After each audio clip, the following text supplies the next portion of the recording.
미로슬라브 볼프라고 하는 한 신학자가 쓴 책이 있습니다. 광장에선 기독교라고 하는 책인데요. 참 좋은 책입니다. 기독교가 지금 공공성을 잃어버리고 빛과 소금의 역할을 감당하지 못하는 이 시대 속에 대체 왜 기독교는 이렇게 기능을 상실했는가, 그리고 기독교는 어떻게 살아가야 되는가, 이런 진단과 처방을 내린 책인데요. 그 책에서 기독교를 이렇게 평가합니다. 기독교는 지금 기능장애에 빠져 있다. 기능이 작동이 되지 않는다. 그 책의 핵심은 이겁니다. 회복할 수 있는 유일한 대안은 오늘 설교 제목이기도 한 투과성을 가진 경계선. 투과성을 가진 경계선. 경계선인데요. 그 경계선이 언제든지 투과할 수 있게끔 이렇게 상호 교환이 되는 투과성이 있는 경계선. 사실 선을 긋는다라는 것만큼 이 배제하고 또 제외하는 거 아닙니까? 우리가 인간관계를 맺을 때에도 암묵적인 그 사람과 나 사이에 보이지 않는 선이 있지 않습니까? 그래서 그 선을 넘어오면 굉장히 불쾌하고 포용하는 것처럼 보여도 그 선을 넘어왔을 때 침범하지 말라는 일종의 사인을 보내기도 하고, 지금 우리 기독교가 또 교회가 이 투과성을 지닌 경계선을 회복하지 않으면 기능장애, 교회의 사명을 감당하지 못한다. 그러면서 그 책에 이 빛과 소금의 사명을 실천하지 못하는 이유를 단순하게 이렇게 진단을 내리고 있습니다. 제가 그 책에 있는 내용을 잠깐 인용해 드리겠습니다. 한번 생각하면서 한번 들어보십시오. 기독교의 진짜 가치를 내면화하고 있지 못해서 삶과 신앙이 분리되어 있다. 기독교의 진짜 가치를 내면화하고 있지 못해서 삶과 신앙을 분리하고 있다. 기독교의 가치가 내면화되지 않고 있다.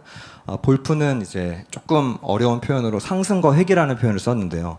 우리가 하나님께로 상승해서 신앙을 올려드리면 그것이 다시 내 삶에서 회귀가 되어서 실천과 삶으로 드러나야 되는데, 이게 대체 왜 안 되냐?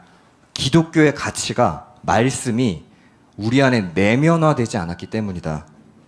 그러면서도 이 내면화되지 않는 태도로 소극적인 태도와 적극적인 태도 두 가지가 드러난다. 그 두 양극단이 나태하거나 혹은 내가 가지고 있는 기준과 판단을 강요하거나, 나태해지거나 혹은 누군가에게 강요하거나. 신앙생활을 편하게 하려고 하는 사람 입장에서는 그저 나태하게 적당히 내재화하지 않고 내 삶의 수준 안에서 소화해내는 것. 반면에 신앙을 피상적으로 이해하는 사람에게는 기독교는 자기 위안을 삼는 종교야, 혹은 프로파간다라고 하죠. 기독교는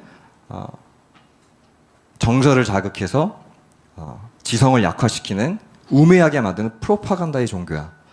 마치 종교가 아편이라고 얘기했던 어떤 한 그 학자의 말처럼, 마치 기독교를 피상적으로 이해하고 내재화하고 있지 못한 사람들은 오히려 신앙에서 멀리 떠나간다.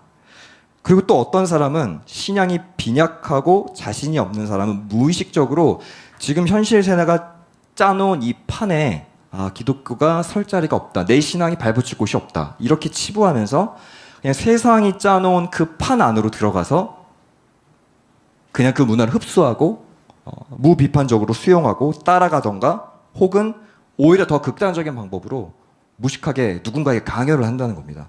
대표적으로는 그 서울역 앞에 그 예수천당, 불신지옥, 이런 강요. 왜 이런 현상이 일어나는가?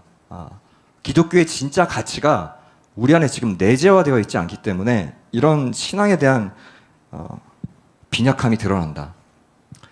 오늘 저는 이 청년부와 이런 조금 중요한 문제의식을 여러분과 좀 공유하고 싶습니다. 과연 우리는 기독교의 가치가 내면화되고 있는가? 그러면서도 투과성이 있는 경계선, 세상에서 정체성을 지키면서도 따르지 않고 세상을 떠나지 않으면서도 그곳에서 나는 다르게 살아가고 있는가? 지배 질서 속에 살아가면서도 나는 나 자신의 신앙을 내재화하고 있는가? 저는 오늘 이 안식일 본문을 통해서 우리 안에 떠나지 말아야 할 핵심 가치를 살펴보고 오늘 이 본문에서는 두 개의 그룹이 정면 충돌합니다. 예수님과 제자들 그리고 바리새인과 서기관들. 사실 바리새인과 서기관만큼 경계선이 분명한 그룹이 없었거든요. 선을 그려놓고 이걸 넘어가면 가차없이 비판하고 다만 오늘 예수님께서는 오늘 이 설교 제목처럼 투과성이 있는 경계선을 가지고 살아가셨습니다. 아무리 경계선이 있어도 언제든지 생명을 살리는 일이라면 그 경계선, 선을 넘는 사역을 하셨던 분이 예수님이셨거든요. 오늘 이 본문의 설교를 좀 찬찬히 들어보시면서 과연 나는 지금 바리새인의 길에 서 있는가? 아니면 기꺼이 선을 넘을 수 있을 만한 생명의 가치가 있다면 내가 지금까지 그려놓은 바운더리와 기존의 질서와 경험 세계를 뛰어넘어서 나는 복음이 투과하는 인생을 살아가고 있는가? 좀 이걸 점검해 봤으면 좋겠습니다. 오늘 23절과 우리 24절을 다시 한번 같이 한번 읽어볼까요? 우리 함께 읽겠습니다. 23절과 24절 함께 읽습니다. 시작. 안식일에 예수께서 밀밭 사이로 지나가실새 그의 제자들이 길을 열며 이삭을 자르니 바리새인들이 예수께 말하되 보시오 저들이 어찌하여 안식일에 하지 못할 일을 하나이까? 일단 바리새인들의 오해를 제가 한번 좀 풀어드리고 설교를 좀 진행하려고 합니다. 사실 바리새인들은 첫 시작은 굉장한 개혁주의자들이었습니다. 종교가 타락하고 이렇게 부패하는 상황 속에서 야 우리 이렇게 신앙생활하면 안 돼. 구별되어서 살아가다. 바리새라는 말은 구별되다라는 뜻이거든요. 사실 신앙의 가치를 철저하게 지키면서 하나님 앞에 충성되게 헌신했던 사람들입니다. 심지어 일주일에 2번을 금식을 했던 사람들입니다. 그리고 매일 3번 기도했어요. 그리고 철저하게 절기를 지켰습니다. 신앙적으로 볼 때는 전혀 문제가 없는 사람이었습니다.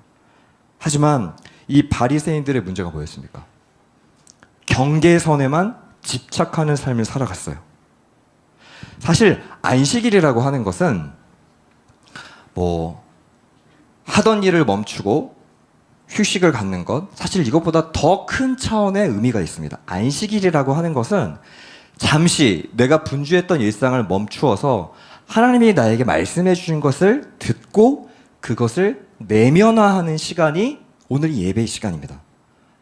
한 주간 하나님에 대한 개입과 간섭 없이 제가 지난주에도 격리의 영성에 대해서 설명을 드렸는데요. 우리가 왜 하나님 앞에 기도합니까? 잠깐 분주한 일상 속에서 격리해서 하나님과의 관계, 이 커넥트를 다시 회복하고 다시 한번 방향을 설정하는 것처럼 이게 끊임없이 이어지는 게 신앙생활의 여정인데요. 그래서 이 안식일은 하나님이 나에게 주시는 말씀에 집중해서 예배하면서 내면화하는 시간인데 오늘 이 바리새인들은 이 말씀과 기준의 경계선을 자기 자신에게 적용하지 않고 상대방을 가차없이 찌르는 도구로 사용하고 있습니다. 혹시 우리에게도 이런 모습은 있지 않습니까? 오늘 설교 오늘 결석한 걔가 들어야 되는데 걔 오늘 왜 안 왔지? 우리 부모님이 들어야 되는데 내 동생이 들어야 되는데 사랑하는 여러분, 말씀은 나 자신의 변화를 위해서 듣는 것이 하나님의 말씀입니다. 내가 변화된 이야기가 필요해요. 항상 바리새인들은 너의 변화에 초점이 맞춰져 있었습니다. 네가 변화해야 된다. 그리고 본인들에게 변화하라고 바리새인들에게 지적을 하면 굉장히 기분 나빠했습니다. 예전에 아주 오래전 그 영화 유명한 대사가 있지 않습니까? 친절한 금자씨의 너나 잘하세요. 사실 바리새인들은 누구보다도 하나님의 말씀을 내면화해서 살아가야 되는 사람이었음에도 불구하고 오늘 제자들이 너무 배가 고파서 이삭을 베어서 먹게 됩니다. 그때 득달같이 바리새인들이 찾아와서 경계를 거버려요. 이거 잘못된 거다. 이거 틀렸다. 그때 예수님이 등장해서 이렇게 말씀하시죠. 오늘 기록되어 있던 이 아비아달 이 사건은 과거에 다윗이 도망칠 때 제사장이 먹는 그 진설병을 먹고 원래 먹으면 안 되거든요.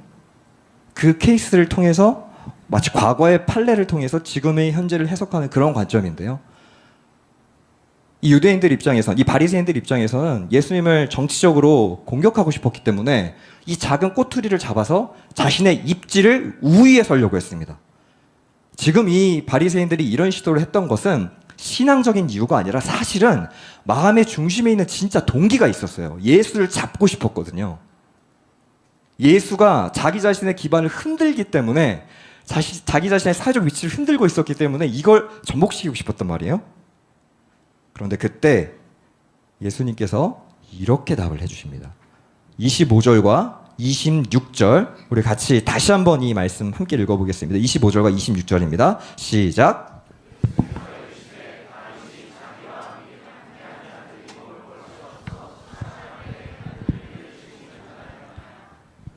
그가 아비아달 대제사장 때 하나님의 전에 들어가서 제사장 외에는 먹어서는 안 되는 진설병을 먹고 함께한 자들에게도 주지 아니하였느냐. 자, 여기서 25절에 보니까요, 네가 이걸 읽지 못하였느냐라고 기록을 하고 있습니다. 바리새인들이 이걸 안 읽었을까요? 말씀은 읽었을 겁니다. 이 사건 알고 있었어요. 하지만 정말 중요한 것은 이 말씀이, 살아있는 말씀이 내면에서 소화가 되지 않은 상태로 있었습니다. 로고스라는 말씀이 내가 먹고 소화해서 레마로 변화가 되지 않은 상태였어요. 누가복음 10장 26절에도 보면 한 율법교사가 와서 예수님께 묻습니다. 예수님, 무슨 계명이 가장 제일 큽니까? 그때 누가복음 10장 26절에 이렇게 기록되어 있습니다. 예수께서 이르시되 율법에 무엇이라 기록되었으며 내가 어떻게 읽느냐? 어떻게 기록되어 있느냐? 네가 지금 어떻게 해석하고 있느냐? 그렇게 말씀을 많이 읽지만 넌 이것을 어떻게 내면화하고 있느냐? 어떻게 소화하고 있느냐? 사랑하는 이청년 여러분, 하나님의 말씀을 내면화하고 성찰하고 나의 변화를 위해서 숙고하는 시간은 반드시 필요합니다.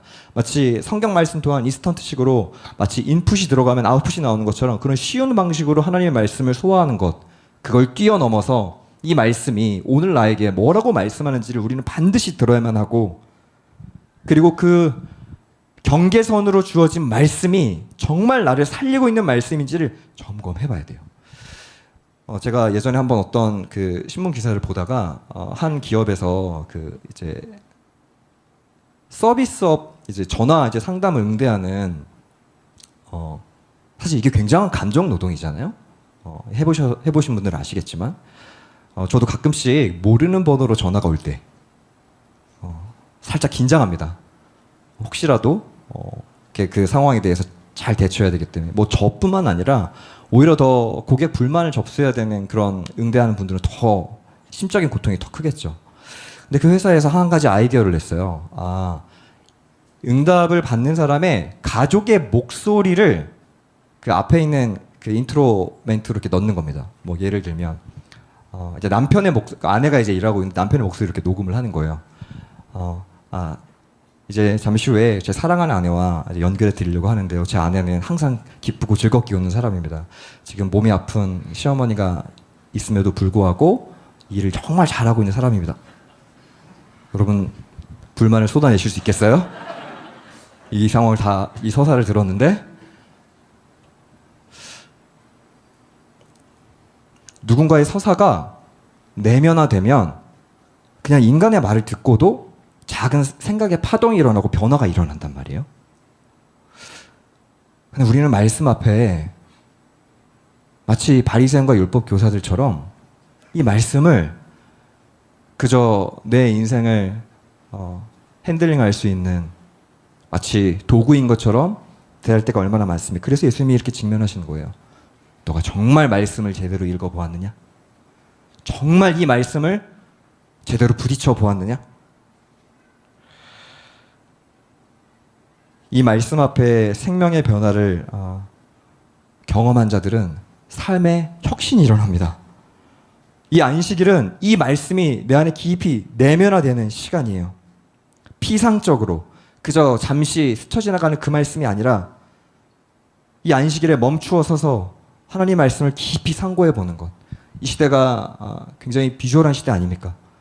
짧은 영상 10초, 15초, 20초. 우리는 언젠가부턴가 이 텍스트를 읽어내고 해석하는 힘이 굉장히 약화되어 있습니다. 사랑하는 여러분, GBS 소그룹 시간 때 말씀 앞에 깊이 반응하고 깊이 상고하고 묵상해서 질문을 던져내고 그것을 나의 스토리와 서사로 만들어내는 이 자기 내면화의 과정이 없이는 우리가 살아가는 모든 신앙생활의 영역은 삶과 신앙이 분리될 수밖에 없습니다. 우리 안에 있는 소화된 말씀이 없기 때문에요. 예전에 담임 목사님께서 그런 말씀 하시지 않으셨습니까? 우리가 평상시에 큐티를 하고 말씀 묵상을 하는 이유가 무엇이냐? 지금 잘 소화되고 내면화된 말씀이 진짜 인생의 위기가 찾아왔을 때, 정말 말씀이 개입하고 하나님이 나에게 내 인생을 휘어 감으실 때, 그때 성령 하나님께서 우리 안에 말씀을 휘저으셔서 그 말씀으로 하여금 생각나게 하시고 그래서 그 다음 방향을 알려준다. 그래서 평상시에 말씀을 많이 먹어야 한다. 이 내면, 자기 내면화의 과정이 정말 많이 필요하다. 이 자기 내면화의 과정이 없으면 모든 것을 율법적이고 기준으로만 해석하는 신앙의 피상성에 머물 수밖에 없습니다. 이런 피상성을 가진 사람들은 기독교는 힘이 없어. 그리고 이 세상과 문화에 뚫고 들어갈 침투할 능력이 없어. 아주 피상성 안에서 기독교를 폄하하는 경우가 얼마나 많습니까? 제가 오늘 이 본문 말씀을 이렇게 묵상하는데요. 구약에 솔로몬 이야기가 문득 떠오르더라고요. 솔로몬 앞에 한 아이를 두고 엄마 두 명이 네 아들 내 아들 다툽니다. 그때 솔로몬이 묘안을 내잖아요. 이 아이를 반으로 갈라라. 진짜 엄마는 그때 어떻게 답했습니까? 그냥 제 아들 아닙니다. 살려주십시오. 기준을 뛰어넘어 생명을 살려달라고 소리치지 않습니까? 하지만 가짜 엄마. 그 아들이 내면화되지 않은 그 엄마는 네 좋습니다. 반으로 가르시죠. 이 아이가 죽든 말든 나는 상관없습니다. 저는 오늘 이 본문 말씀을 읽고 이 안식일 바리새인들을 보는데, 그리고 제 모습을 이렇게 상고해 보는데, 우리 안에도 이런 가짜 엄마처럼 살리는 쪽이 아니라 내 유익, 나의 정당화, 혹시나 여기에 내가 매몰되어 있고 함몰되어 있는 것은 아닌가. 오늘 이 바리새인들의 이 형식적이고 종교로 전락해 있는 이 피상적인 신앙생활의 모습을 보면서 오늘 이 기도와 찬양 중에 하나님 정말 내 말씀이 내 안에 내면화되길 소망합니다. 이 고백이 있었으면 좋겠습니다. 이 실천을 제대로 보여주셨던 분이 바로 이어지는 예수님 아닙니까? 우리 1절 말씀, 우리 다시 한번 같이 1절 함께 읽어볼까요? 우리 1절 함께 3장 1절 말씀 함께 읽겠습니다. 제가 읽겠습니다. 함께 읽어요. 시작. 예수께서 다시 회당에 들어가시니 한쪽 손 마른 사람이 거기 있는지라. 자, 지금 회당 앞에 들어갔습니다. 사실 이전에 있었던 사건에서도 회당에서는 정말 많은 사건들이 있었는데요. 귀신 들린 사람이 치유되는 사건도 있었고, 근데 특별히 한 손 마른 자라는 표현이 등장합니다. 성경에서 손을 이야기할 때에는 보통 권능을 이야기합니다. 권능. 하나님의 손이 우리를 붙잡는다. 하나님의 권능이 우리를 붙잡는다. 이 손 안에는 힘, 능력이 다 내포되어 있는 단어 중에 하나예요. 특별히 말랐다, 마른이라는 표현은 조금 어려운 시제인데요. 헬라어로 수동태 완료형 분사로 되어 있습니다. 이거는 나면서부터 손 마른 사람이 아니라 서서히 손이 말라간 사람을 뜻해요. 회당 안에 손 마른 사람은 사실 이스라엘과 바리새인들의 영적 상태를 보여주는 표지였습니다. 처음에는 생동감 있고 생기 있던 이 오른손이 서서히 말라가는 상태. 오랜 시간 동안 외부의 어떤 힘에 의해서 혈기가 말라버린 상태를 이야기합니다. 정확하게 이스라엘의 현재의 종교 상태를 이야기해요. 현재 하나님과의 관계를 이야기합니다.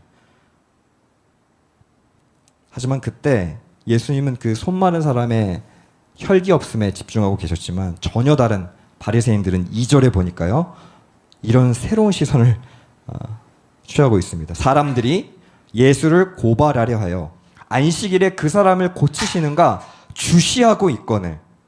예수님은 손 마른 혈기 없음에 주목하고 계셨는데 지금 바리새인들은 고발하려고 하는 포지션으로, 자신이 가지고 있는 이 경계선으로 또 다른 누군가를 판단하고 정죄하기 위한 자세로 서 있습니다. 그때 우리 예수님께서 3절에, 우리 3절 말씀은 같이 한번 읽어볼까요?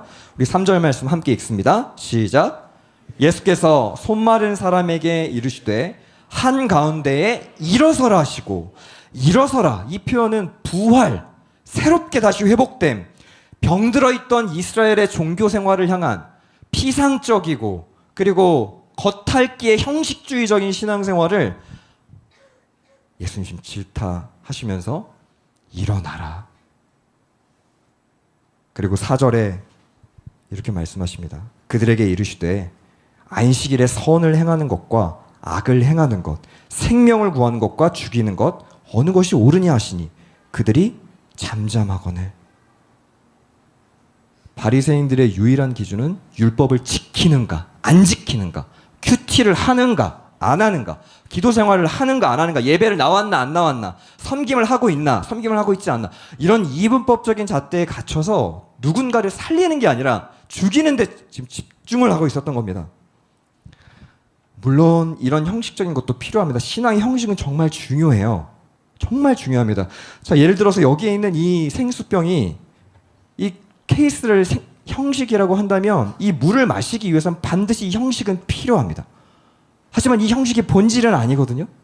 어떤 컵에 마셔도 이 안에 있는 물이 우리 안에 들어오면 그게 생명수가 생수가 되는 거 아니겠습니까? 하지만 어느 순간 우리의 신앙생활을 곰곰이 살펴보면 모든 것이 목적과 본질이 뒤바뀐 채로 전도되는 경우가 얼마나 많습니까? 사실 우리 교회 안에도 이런 영적인 민감한 분별력을 가지고 바라볼 것들이 얼마나 많은지 모릅니다. 뭐 교회사에도 심지어 뭐 교회사까지 가지 않아도 20년 전인가요? 한 미국 교회가 레프트 처치와 라이트 처치로 나눠진 적이 있었는데 되게 유명한 일합니다. 이 레프트 처치와 라이트 처치로 나눠진 이유가요, 피아노의 위치 때문에 그랬습니다. 교회 안에서 피아노의 위치를 어디에 둘 것인가, 이 문제 하나 가지고 물론 그 안까지 굉장히 많은 골문 상처와 갈등들이 있었겠죠. 목회자인 저에게도 이것을 대입해 보자면, 사실 그 목사님들이 보통 예전에는 이렇게 가운을 입고 보통 설교를 했거든요. 사실 목회자가 가운을 입고 하는 설교를 하는 이유는 뭐였냐면요, 자신의 모든 것이 감추어지고 그리고 무엇보다도 뭐 옷이나 이런 것에 신경 쓰지 않고 어떻게 보면 교복처럼 오히려 하나님 한 번에 그냥 집중하기 위해서 가운을 입기 시작했어요. 근데 문제는 인간의 타락된 본성 때문에 이 가운을 되게 화려하게 치장하는 일이 벌어지기 시작했습니다. 박사학위를 받은 목사님들이 자신의 이 가운에다가 박사학위를 받았던 이런 라인을 걸치기 시작. 여기 웃으시죠? 진짜예요. 진짜 실제로 있는 일입니다. 인간의 이 본성과 이 타락된 본성이요, 그런 사건이 일어나면서부터 가운을 벗기 시작했어요. 저도 강단에 올라올 때까지 너무 과하지 않으면서도 또 그렇다고 너무 정돈되지 않은 그 적절한 경계선에서 저의 어떤 뭐 옷이라든지 이런 것들 고민을 하거든요. 무언가에 정형화되고 그것을 해야 되라고 고정되는 순간 썩어버리고, 혹시나 우리 안에도 혹시 그런 목사님의 박사 가운처럼 그런 신앙생활의 모습은 혹시 없습니까? 우리 안에요? 바리새인만 이렇게 고착화되고 경직화되어 있는 겁니까? 그러나 오늘 예수님은 분명히 말씀하십니다. 안식일에 생명을 구하는 것, 본질을 선택하는 것, 이것은 가장 최우선에 두어야 될 우리의 선택이어야 된다. 주일은 형식도 아니고, 물론 형식은 중요하지만 형식주의가 돼버리고, 우리 안에 익숙한 관성이 있다면 그것을 과감히 깨뜨려 버리는 것. 저는 오늘 이 본문 말씀을 보면서 우리 이청년부가 계속 묵상이 되고요, 우리 엘더, 리더들, 조원들, 오늘 이 본문 말씀 앞에 서서 다시 한번 점검해 보시길 소망합니다. 내 안에 진짜 말씀이 내면화되고 있는가? 정말 나는 혹시나 손 마른 사람이 있을 때 그에게 내 손을 내밀고 있는가? 나는 그 투가성을 지닌 경계선을 가지며 살아가고 있는가? 혹시 내 인생에 아무도 지금 못 오고 있는 것은 아닌가? 나는 폐쇄적으로 자기 안에만 갇혀 있는 것은 아닌가? 말씀을 좀 정리하고 싶은데요, 센터처치라고 팀 켈러 목사님께서 쓰신 책이 한 권 있는데, 이 책에 종교와 신앙, 복음, 이것과 대비되는 표가 하나 있습니다. 저는 그 표가 그 책의 핵심이라고 생각이 들었어요. 종교와 신앙, 복음을 이렇게 대조합니다. 한번 잘 들어보십시오. 혹시나 내가 종교 생활하고 있는지 아니면 신앙 생활하고 있는지. 종교는 나는 순종한다. 그러므로 나는 용납받았다. 하지만 복음은 이 순서가 뒤바뀝니다. 나는 용납받았다. 그러므로 나는 순종한다. 종교, 순종하는 이유는 하나님께 무엇을 받기 위해서다. 하지만 신앙은 순종하는 이유는 하나님을 더 알기 위함이다. 하나님을 기뻐하고 닮아가는 것이다.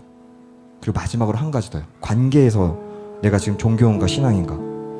종교, 비난당할 때 격노하거나 무너진다. 왜냐하면 좋은 사람으로서의 자아상은 나에게 굉장히 중요한 것이기 때문이다. 반면에 복음으로 신앙생활하는 사람은 비난을 당할 때 씨름을 한다.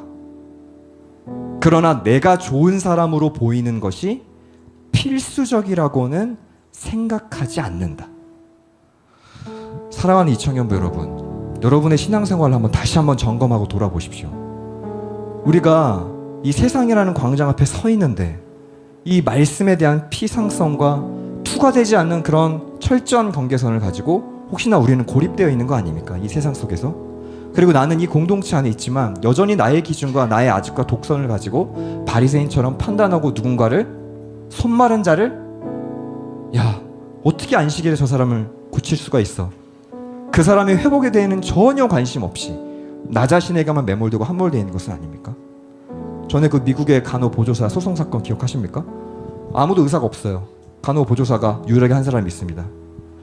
자기밖에 없으니까 펜촉을 살균해가지고 목을 절개해서 기도를 확보합니다. 나중에 이것이 소송이 들어왔어요. 의사그룹에서. 허용되지 않은 의료행위였다. 물론 그들의 논리도 충분히 이해는 하겠습니다. 하지만 결국 법원은 생명을 살린 간호조무사에게 손을 들어줬습니다. 사랑하는 여러분, 때로는 우리가 생명을 선택하고 본질을 선택해야 될 때 내가 지금까지 나 자신을 가둬놓은 신앙의 바운더리와 경계선을 뛰어넘어야 될 때가 있습니다. 이걸 반드시 우리는 뛰어넘어야 합니다. 그리고 우리는 세상이라는 광장 속에 투과성을 지닌 경계선을 가지고 나의 정체성은 그대로 유지하면서 언제든지 손바른 사람이 내 인생에 들어오고 그가 나갈 수 있도록 우리는 열어줘야 됩니다. 그것이 기독교입니다. 이것이 되려면 반드시 말씀의 내면화가 필요해요. 예수님께서 우리에게 네가 정말 읽어보았느냐? 정말 주님의 마음을 네가 정말 아느냐? 내 마음을 네가 알고 있느냐? 마지막 손마른 자에게 이 회복을 명령하시고 5절에 이렇게 나오거든요. 그들의 마음이 완악함을 탄식하사 노하심으로 바리새인들을 향해서 그들을 둘러보시고 그 사람에게 이르시되 네 손을 내밀라 하시니 내밀매 그 손이 회복되었더라. 마른 사람이 어떻게 손을 내밉니까? 말라있는 사람이요. 마른 사람은 손 내밀 수 있는 힘이 어디 있어요. 하지만 예수님께서는 이 회복의 과정 속에서도 그 한 영혼의 깊은 절망의 내면을 주목하셨고 그의 안에 있었던 오래된 절망을 다시 회복의 자리로 마음을 창조해내십니다. 아마 이 손마른 사람의 깊은 내면에는 예수님의 말씀이 자신의 이야기로 내면화됐을 거예요. 그 내면화가 일어나자 회복이 일어납니다. 왜 우리 안에 이 응답과 회복의 기적의 스토리가 왜 나는 없을까? 사랑하는 여러분, 오늘 우리 주님이 나에게 말씀하실 때 주님, 제가 내밀길 원합니다. 그 믿음이 회복이 돼야 됩니다. 이 서사가 있는 사람들은 투과성을 가진 경계선을 가지고 광장에서 살아갈 힘이 있어요. 전 이청년부가 그런 믿음의 힘이 있으셨으면 좋겠습니다. 그렇게 단단하게 세상 한복판에서 살아낼 수 있는 그 남다른 정체성, 속하되